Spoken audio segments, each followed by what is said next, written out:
el ángel más misterioso en la Biblia. Muchas personas no saben que esto está en la palabra de Dios. Ciertos seres poderosos en la palabra de Dios han sido contemplados durante siglos, desde el príncipe de Persia, que enfrentó al ángel Miguel, y otro ángel durante el arco de profecía de Daniel, hasta la legión de demonios que Jesús expulsó del endemoniado. Sin embargo, hay un ser poderoso que el apóstol Juan compartió con nosotros. Bienvenidos, queridos amigos. Hoy nos adentraremos en las profundidades de las Escrituras para explorar el papel y la importancia de este enigmático ser celestial. Prepárense para descubrir secretos fascinantes y reflexiones profundas mientras desentrañamos los misterios que rodean a este ángel único. Este ser está aún por venir, y su apariencia es algo de pesadillas, dolor y tortura.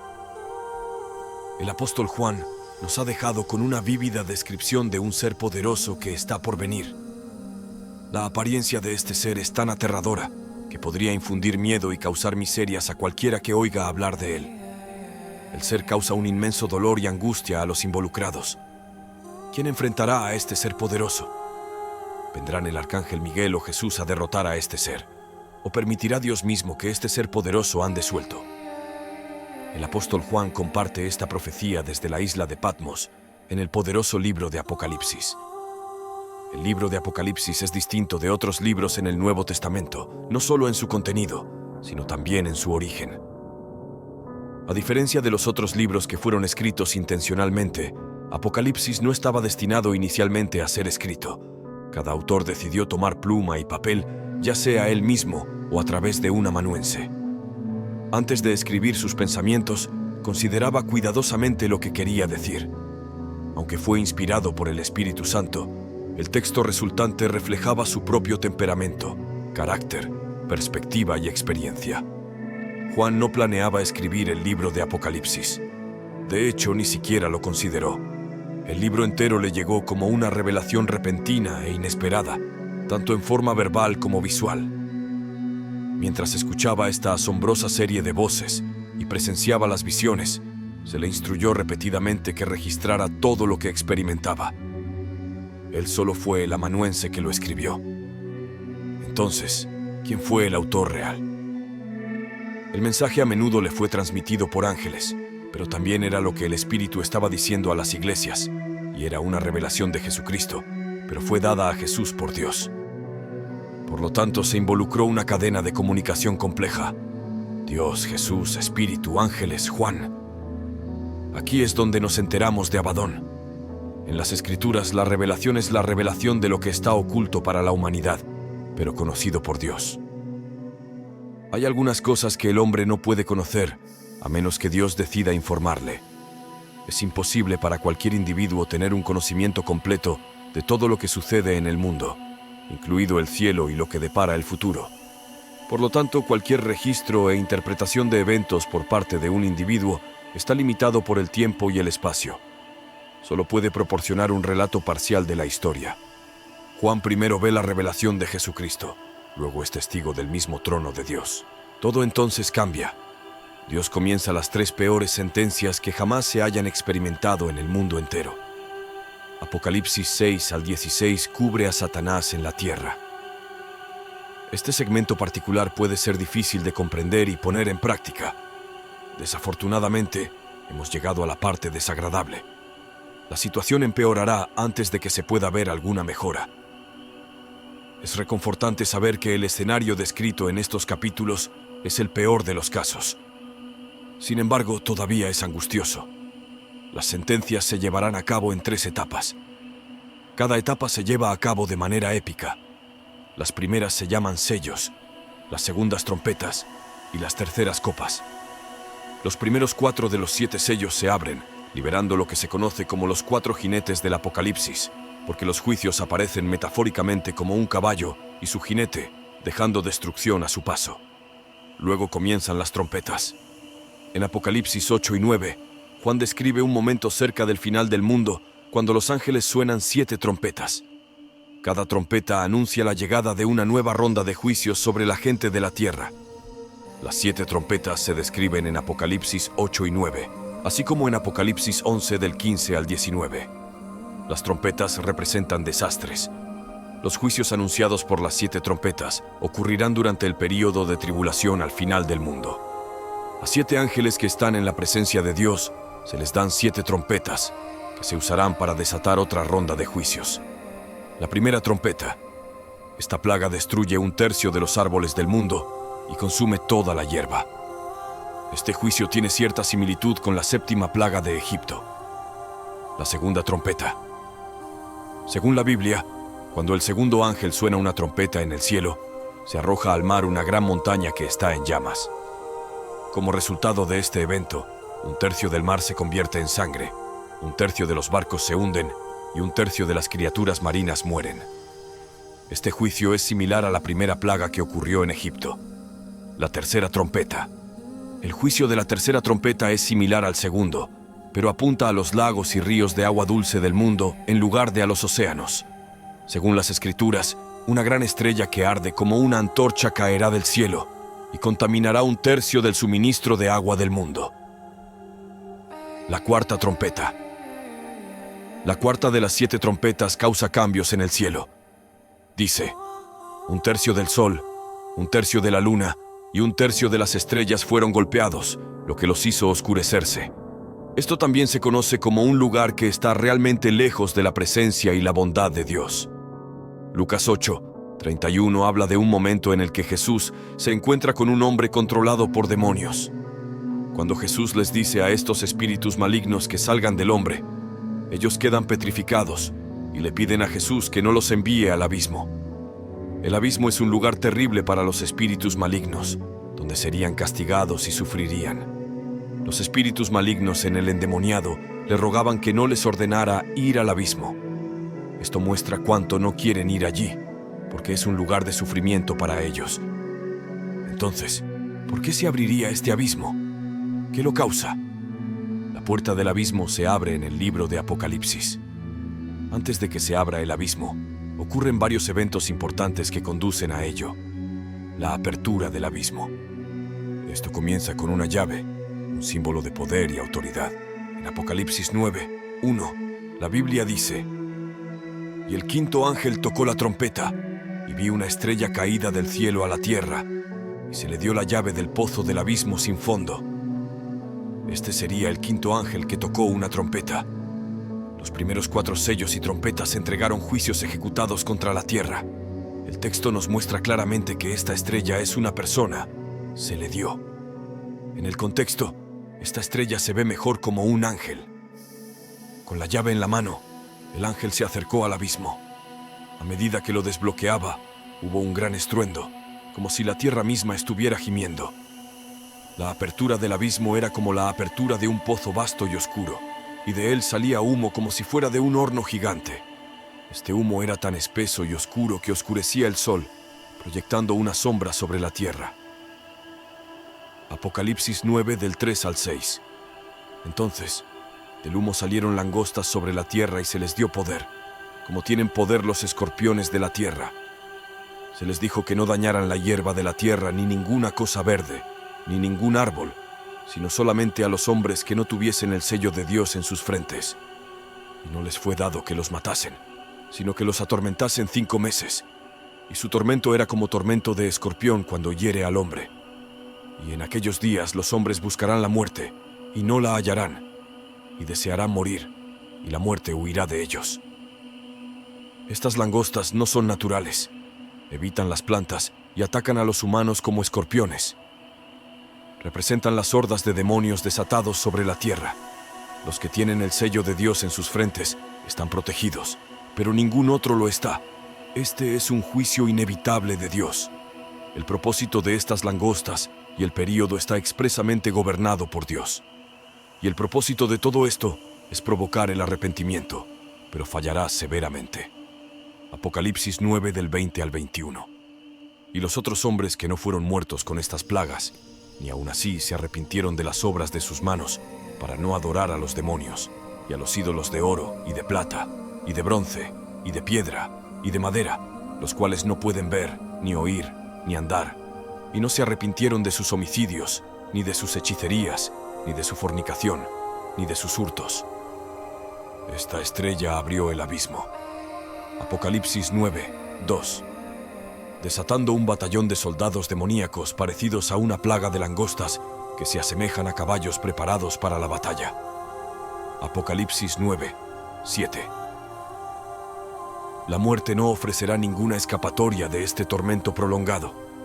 Piensa en ellos como langostas, pero con un aguijón fuerte como escorpiones. Esto los convierte en mucho más que simples insectos regulares. Su aparición marcó el comienzo de un tiempo de sufrimiento y tribulación, un período en el que las fuerzas del mal que antes estaban contenidas en el abismo, ahora fueron liberadas sobre el mundo. Esta aparición no es un acto aleatorio de la naturaleza, lleva consigo una misión específica y dirigida. Las langostas están comandadas con una directiva precisa e inusual. Normalmente, donde hay una plaga de langostas, ellas devoran muchas plantas y cultivos, pero estas langostas especiales son diferentes.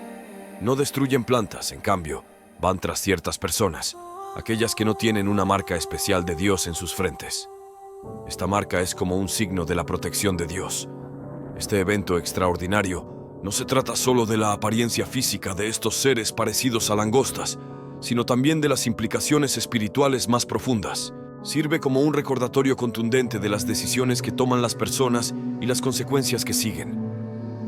Aquellos que llevan el sello de Dios son perdonados, simbolizando la protección otorgada a aquellos que se alinean con la voluntad divina. En contraste, aquellos sin el sello enfrentan la ira de estas criaturas únicas, mostrando el peligro de alejarse de hacer lo que es correcto y bueno. La aparición de las langostas, como se describe en la Biblia, es una narrativa poderosa que entrelaza los reinos físico y espiritual. Es una revelación del juicio y la protección divinos, una manifestación tanto de la ira como de la misericordia.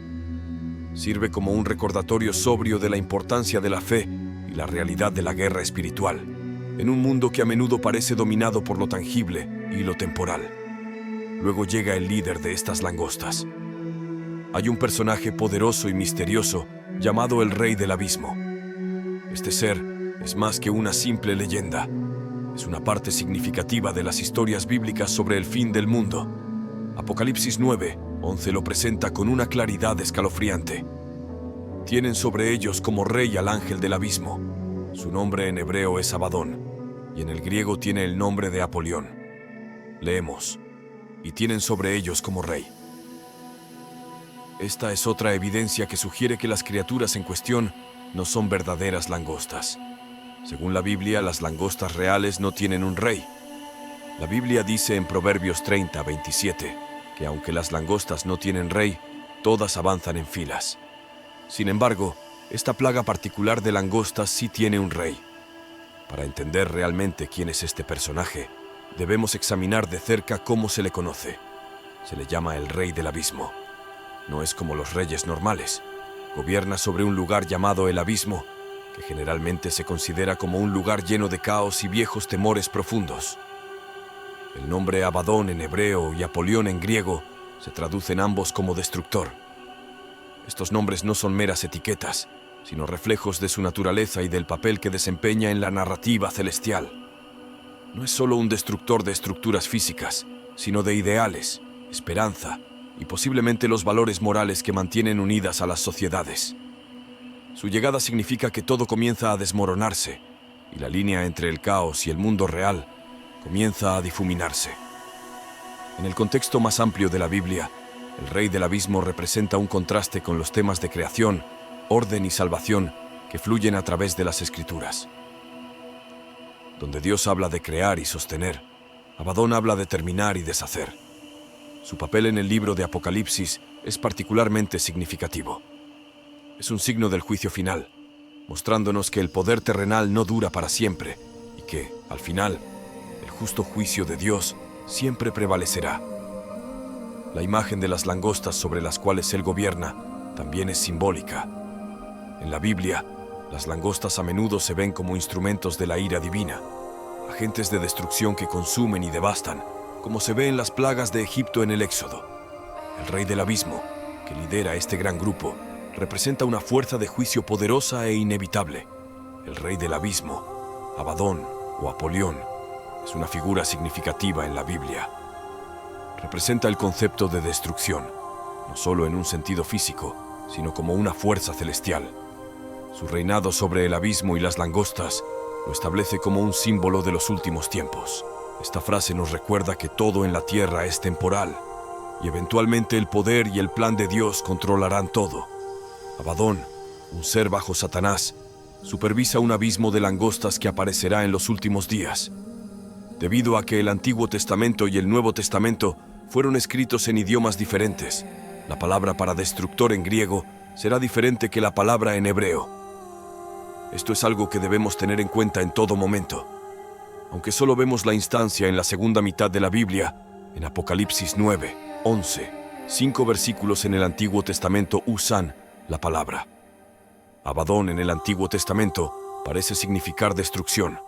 Leemos, Rey. Esto muestra que el campamento del enemigo está organizado con el título de rey. En el libro de Daniel, conocemos al príncipe de Persia, que también era un demonio de alto rango. Los términos rey y príncipe muestran conexiones con un reino. Esto muestra claramente un reino con fuerzas que se oponen a nosotros. El Abadón Apolión de Apocalipsis es un demonio real que un día impondrá dolor real a personas reales durante el juicio real de Dios. Abadón era un lugar de los muertos en el Antiguo Testamento. Job 31, 12, que se vincula regularmente con la muerte y el reino de los muertos. Salmo 88, 11. ¿Se declarará en el sepulcro tu misericordia o tu fidelidad en el Abadón? Está vinculado con el pozo en los rollos del Mar Muerto. Por lo tanto, es equivalente a Hades, el reino a veces personificado de los muertos, sobre el cual Dios y Cristo tienen control supremo. Apocalipsis 1, 18. Yo soy el que vive. Estuve muerto, pero ahora estoy vivo por los siglos de los siglos, y tengo las llaves de la muerte y del Hades. Aquí, el control se asigna temporalmente a un ángel malvado que parece haber sido encarcelado con los otros espíritus del pozo. Juan puede estar adaptando el título de manera negligente para hacer su punto. Por lo tanto, muchos sugieren que este título también está destinado a ridiculizar a Apolo, el dios arquero, uno de cuyos emblemas eran las langostas. Esto nos hace saber que el objetivo del maligno, que es la cabeza del Abadón, está en contra de nosotros. Juan 10, 10. El ladrón no viene sino para hurtar y matar y destruir. Yo he venido para que tengan vida, y para que la tengan en abundancia. Es claro y consistente en la Biblia que los demonios existen. Son entidades que se oponen a la supremacía de Dios. Buscan llevar a cabo su rebelión impía, influyendo en las personas para que vivan de maneras que contradicen las intenciones declaradas de Dios. Al mismo tiempo, permanecen bajo su control y pueden ser utilizados para llevar a cabo el plan divino. Un demonio posee las mismas cualidades que sus contrapartes, es decir, las cualidades de ser inmutable e inmortal. Los demonios no poseen omnisciencia, y el alcance de su poder está limitado por las concesiones hechas por Dios. Los demonios tampoco pertenecen a una sola persona o a un solo tipo, sino que tienen diversos propósitos y conocimientos en su área de experiencia.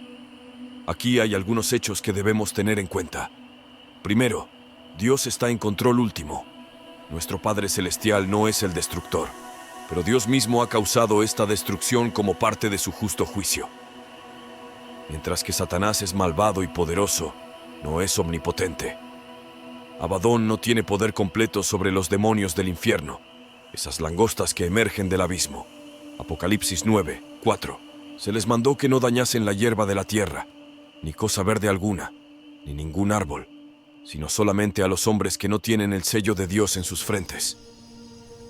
Incluso en ese caso, las langostas solo son capaces de torturar a sus víctimas. No pueden matarlas realmente. ¿Quién las detiene? Incluso en su momento más virulento, el destructor no puede escapar del control de Dios. En segundo lugar, Abadón no destruirá a todas las personas. Según el libro de Apocalipsis, cada persona recibirá una marca de Dios o la marca de la bestia. Apocalipsis 13, 17. Y que ninguno pudiese comprar ni vender, sino el que tuviese la marca o el nombre de la bestia, o el número de su nombre. Este versículo destaca que aquellos que tienen fe y llevan el sello de Dios son ofrecidos protección en medio del caos. Destaca cómo la fe fuerte puede protegernos del mal que sale del abismo. En conclusión, el día en que se abre la puerta del abismo es un testimonio de la naturaleza dual de la profecía bíblica, un momento de juicio y tribulación, pero también un tiempo en el que la fe se convierte en un santuario crucial. Nos recuerda la importancia de mantener la fe y la esperanza de que incluso en los tiempos más oscuros, aquellos que están sellados por Dios encontrarán protección y, en última instancia, redención. Este evento no es solo una advertencia de lo que está por venir, sino también una invitación a profundizar en la fe y confiar en el plan divino de Dios. ¿Por qué está esto en la Biblia? El Apocalipsis es un relato histórico escrito desde la perspectiva de Dios. Proporciona una vista completa de los eventos que nos permite verlos más allá de nuestra percepción limitada. Esta perspectiva única nos brinda conocimiento y previsión, lo que mejora enormemente nuestra comprensión del mundo que nos rodea. Como resultado, obtenemos una comprensión más profunda de lo que está sucediendo más allá de la de un historiador típico. Patrones y propósitos emergen a los que él está ciego. La historia no es solo una acumulación al azar de sucesos. La coincidencia da paso a la providencia. La historia va a algún lugar. El tiempo es eternamente significativo. El tiempo y la eternidad están interrelacionados. Las cosas ocultas a la observación humana y que Dios revela se llaman misterios en el Nuevo Testamento. La dirección de los eventos en el pasado y en el presente se hace evidente a la luz del futuro. La forma de la historia no se puede ver a corto plazo, solo a largo plazo, porque el tiempo es relativo y real para Dios. Para el Señor un día es como 1000 años, y 1000 años como un día. El Señor no tarda en cumplir su promesa, según entienden algunos la tardanza. Más bien, Él tiene paciencia con ustedes, porque no quiere que nadie perezca, sino que todos se arrepientan. Segunda de Pedro 3 del 8 al 9. Segunda de Pedro 3, 9. La Biblia contiene una filosofía de la historia bastante diferente a aquellas que la razón no asistida del hombre ha adoptado. El contraste es claro cuando lo comparamos con las ideas más comúnmente aceptadas. ¿Por qué juzga Dios al mundo? Durante el caos, es natural preguntarse cómo reaccionó la humanidad. Idealmente, uno esperaría arrepentimiento o un reconocimiento de la mano divina en acción. Sin embargo, incluso mientras caían enormes granizos del cielo, el espíritu humano permaneció terco. En lugar de buscar perdón o comprensión, la gente blasfemó contra Dios. Apocalipsis 16, 21. Y cayeron del cielo sobre los hombres unos granizos como de un talento cada uno. Y los hombres blasfemaron contra Dios por la plaga del granizo, porque su plaga fue sobremanera grande. Sus corazones, endurecidos por años de rebelión, no pudieron comprender la magnitud de su error. Así, la séptima copa no fue simplemente una demostración del poder de Dios, sino una clara indicación de la fragilidad humana y las consecuencias de la persistente desobediencia. La historia sirve como un sombrío recordatorio de que, aunque Dios es paciente y misericordioso, llega un momento en que la justicia debe prevalecer. El libro del Apocalipsis habla sobre el fin del mundo y el plan final de Dios. El propósito de los eventos descritos no es causar miedo, sino enfatizar las consecuencias significativas de una sociedad que rechaza a su Creador. La historia presenta la ira de Dios. Los juicios sirven como un profundo testimonio de la justa indignación de Dios contra la maldad y la rebelión de la humanidad. Es crucial entender por qué estos eventos son significativos. Según la Biblia, son como piezas de un rompecabezas que encajan en una imagen más grande. Estos acontecimientos son parte del gran plan de Dios, que sirve como un recordatorio de que Dios controla todo. Hay una razón por la cual muchas personas nunca han oído hablar de este ángel, y es que muchos tienen miedo de leer el libro. Es por eso que muchos tienen miedo del libro del Apocalipsis. El libro del Apocalipsis, el último libro de la Biblia, a menudo evoca un sentido de miedo y ansiedad entre muchos creyentes y no creyentes por igual. Esta reacción se debe principalmente a su contenido apocalíptico, que tiene un contenido explícito y a veces confuso sobre el fin del mundo.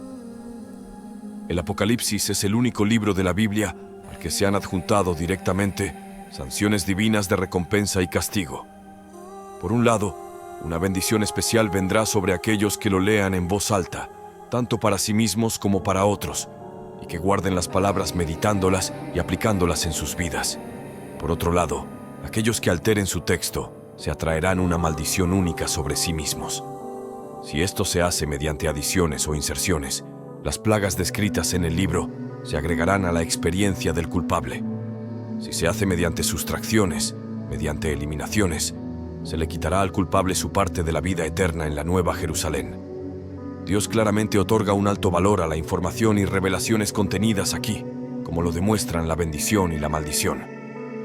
No podría haber hecho más transparente la importancia de eso. Desde estas opiniones sobre el libro, pasamos a mirar el libro en sí.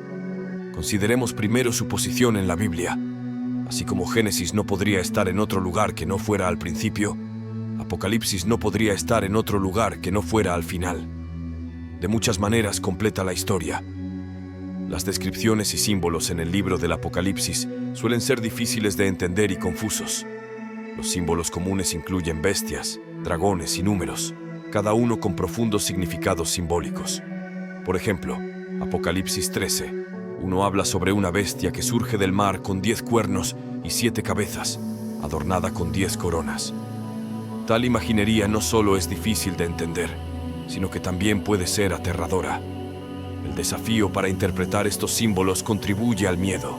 Diferentes personas han ofrecido diversas interpretaciones a lo largo de los siglos, pero no hay una comprensión universalmente aceptada de muchas partes del Apocalipsis. Esta ambigüedad deja espacio para interpretaciones que pueden ser inquietantes o alarmantes. El Apocalipsis habla extensamente sobre el día del juicio y el fin del mundo. Pasajes como Apocalipsis 20, 12 representan el juicio final de una manera que puede ser intimidante. Muchos también se sienten incómodos con los temas del juicio y la ira. El libro del Apocalipsis es conocido principalmente por los temas del juicio, la ira y los últimos tiempos. Los desastres aterradores y enormes de los que se habla en el Apocalipsis pueden hacer que las personas se sientan asustadas y preocupadas. Las descripciones de plagas, guerras e ira divina están destinadas a transmitir la seriedad de apartarse de un camino recto y las consecuencias del pecado. Este miedo puede servir como una advertencia y un llamado a la responsabilidad moral y espiritual. El mensaje de esperanza y triunfo. A pesar de sus visiones inquietantes, el Apocalipsis fundamentalmente transmite un mensaje de esperanza. Asegura a los creyentes que al final el bien triunfará sobre el mal. Esto se resume en versículos como Apocalipsis 21, 4, que promete: Él enjugará toda lágrima de los ojos de ellos, y ya no habrá muerte, ni habrá más llanto, ni clamor, ni dolor, porque las primeras cosas pasaron. Este versículo proporciona un sentido de consuelo al describir un futuro donde el dolor y la tristeza son completamente eliminados.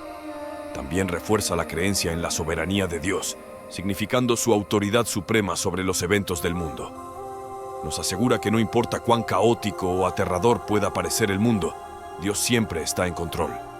Por ejemplo, Apocalipsis 19, 6 dice: Aleluya, porque reinó el Señor nuestro Dios Todopoderoso. Esta es una clara afirmación del reinado omnipotente de Dios. Después de explorar el misterio que rodea al ángel más enigmático de la Biblia, es evidente que nos enfrentamos a una figura llena de simbolismo y significado. A través de su historia podemos reflexionar sobre la importancia de la fe, la humildad y la obediencia a la voluntad divina. Este ángel nos recuerda que, incluso en los momentos más oscuros y desconcertantes, la presencia y el propósito de Dios están presentes, guiándonos y protegiéndonos. En última instancia, el misterioso ángel nos desafía a profundizar nuestra comprensión espiritual y a confiar en el plan divino, incluso cuando no comprendemos completamente sus caminos. Su historia nos insta a buscar la verdad con humildad y a estar abiertos a las lecciones que Dios nos enseña a través de las experiencias más desconcertantes. Recordemos siempre que, detrás de cada misterio, hay una revelación esperando ser descubierta, y detrás de cada prueba, hay una oportunidad para crecer en fe y entendimiento. Por lo tanto, que la historia de este ángel misterioso nos inspire a profundizar nuestra relación con lo divino, a buscar la verdad con pasión y a confiar en el amor y la sabiduría de Dios en cada paso del camino. Que esta reflexión nos motive a vivir con humildad y esperanza, sabiendo que, aunque no entendamos completamente, estamos rodeados por la gracia y el amor incondicional de nuestro Creador. Ahora te invito a orar junto a mí. Señor, te pedimos que nos fortalezcas para resistir la tentación de pecar y ayúdanos a anhelar tu presencia más que cualquier otra cosa. Oramos para que podamos crecer en el fruto del Espíritu y acercarnos a ti. Buscamos la guía de tu Espíritu y pedimos que tu voluntad y promesas guíen nuestros pensamientos y acciones. En el nombre de Jesús oramos. Señor, venimos ante ti con las manos abiertas y el corazón abierto, confiando en ti para guía, fortaleza, provisión y protección durante todo el día. Como Nehemías, te pedimos que nos ayudes a acudir a ti en cada situación que enfrentemos, recordando que somos tus amados hijos y representantes ante el mundo que nos rodea. Oramos para que vivamos hoy de una manera que traiga honor a tu santo nombre. Padre, confesamos que nuestros corazones a menudo están llenos de miedo e incertidumbre. Te pedimos que nos des la fuerza para entregar nuestros temores a ti y enfrentar cada desafío con el conocimiento de que tú estás con nosotros. Elegimos confiar en ti y no en nuestros miedos, rechazando el estrés y aceptando tu paz. Te elegimos a ti, Señor. Señor, reconocemos que no siempre recibiremos una señal o dirección clara de ti, pero confiamos en tu constante presencia y guía. Oramos para que nos guíes en tu camino, incluso si tropezamos o tomamos el camino equivocado. En el nombre de Jesús oramos. Jesús, te agradecemos por darnos lo que más necesitamos, sabiduría. Reconocemos que a menudo buscamos conocimiento, riqueza y felicidad, pero reconocemos que necesitamos tu sabiduría para navegar por los desafíos de la vida. Gracias por darnos generosamente sabiduría sin reproche. Señor, hoy es un nuevo día y estamos agradecidos por la oportunidad que trae consigo. Ayer se fue, junto con cualquier arrepentimiento, error o fracaso que hayamos experimentado. Elegimos enfocarnos en hoy y la oportunidad de amar, dar y ser todo lo que tú quieres que seamos. Hoy te ponemos en primer plano en nuestras mentes y corazones. Mientras nos vestimos, nos ponemos la armadura que nos has proporcionado, el yelmo de la salvación, la coraza de la justicia, el escudo de la fe, el cinturón de la verdad, los zapatos de la paz y la espada del Espíritu. Que esta reflexión nos motive a vivir con humildad y esperanza, sabiendo que, aunque no entendamos completamente, estamos rodeados por la gracia y el amor incondicional de nuestro Creador. Oramos con alabanza para ti y peticiones por aquellos que nos rodean y por aquellos que podamos encontrar hoy. En el nombre de Jesús. Ahora tengo una pregunta para ti. ¿Qué te inspira a mantener la fe y la esperanza en tiempos de incertidumbre o dificultad? Compartir nuestras experiencias y estrategias puede ser una fuente de apoyo y crecimiento personal. Anímate a compartir tus pensamientos. Si este contenido te ha sido de valor, te pido que me apoyes con tu suscripción para que no puedas perderte ninguno de nuestros próximos videos. Juntos, podemos iluminar más mentes y expandir nuestro entendimiento. Gracias por haber estado aquí. Hasta la próxima y que la luz ilumine tu camino.